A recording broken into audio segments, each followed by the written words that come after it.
മാർ യൗസേ പിതാവിന് മരണാന്തരം ലഭിച്ച മഹത്വം.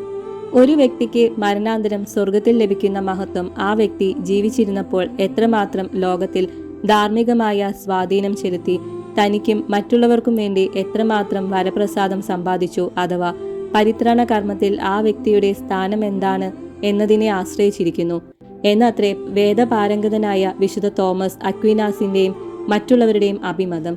ഈ മാനദണ്ഡം വെച്ച് നോക്കുമ്പോൾ ഈശോ മിശിഹായും ദൈവമാതാവും കഴിഞ്ഞാൽ സ്വർഗത്തിൽ ഏറ്റവും ഉന്നതമായ മഹത്വത്തിന് മാർ യൗസേ പിതാവ് അർഹനാണെന്ന് മനസ്സിലാക്കാവുന്നതാണ്. ഈശോ മിശിഹ കുരിശിൽ തൂങ്ങി മരിച്ച ഉടനെ സൂര്യൻ മറഞ്ഞു. ഭൂമി മുഴുവൻ അന്ധകാരവൃതമായി. ശവകുടീരങ്ങൾ തുറക്കപ്പെട്ടു. അനേകം മരിച്ചവർ ഉയർത്തെഴുന്നേറ്റ് പലർക്കും കാണപ്പെട്ടു എന്ന് സുവിശേഷകൻ രേഖപ്പെടുത്തുന്നു. ഇപ്രകാരം ഉയർത്തെഴുന്നേറ്റവരുടെ ഗണത്തിൽ മാർ യൗസേ പിതാവും ഉൾപ്പെട്ടിരുന്നു എന്നാണ് പൊതുവായ അഭിപ്രായം. മാർ യൗസേപ്പിന്റെ മൃതശരീരം സംസ്കരിച്ച സ്ഥലം അജ്ഞാതമാണ്.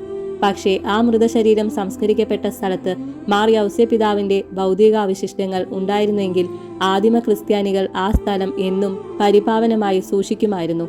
വിശുദ്ധ പത്രോസിന്റെയും മറ്റു പല അപ്പസ്തോലന്മാരുടെയും ശവകുടീരങ്ങൾ പൂജ്യമായി കരുതിയിരുന്ന ക്രിസ്ത്യാനികൾ വിശുദ്ധ യൗസേപ്പിന്റെ ശവകുടീരം യാതൊരു ബഹുമാനവും കൂടാതെ അവഗണിച്ചു എന്ന് കരുതുക യുക്തിപൂർവകമല്ല.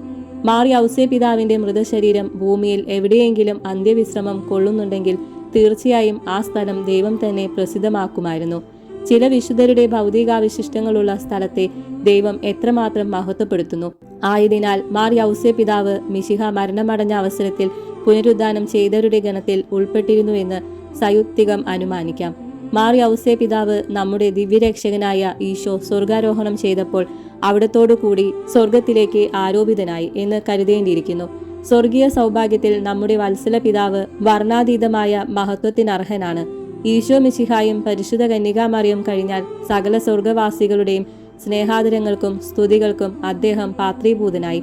മാർ യൗസേ പിതാവിനെ അനുകരിച്ച് അദ്ദേഹത്തെ പോലെ വിശ്വസ്തയോടുകൂടി ദൈവസേവനവും മാനവകുല സ്നേഹവും നിർവഹിക്കുന്നവർക്ക് അതിനനുയോജ്യമായ മഹത്വം സ്വർഗത്തിൽ ലഭിക്കുന്നതാണ്.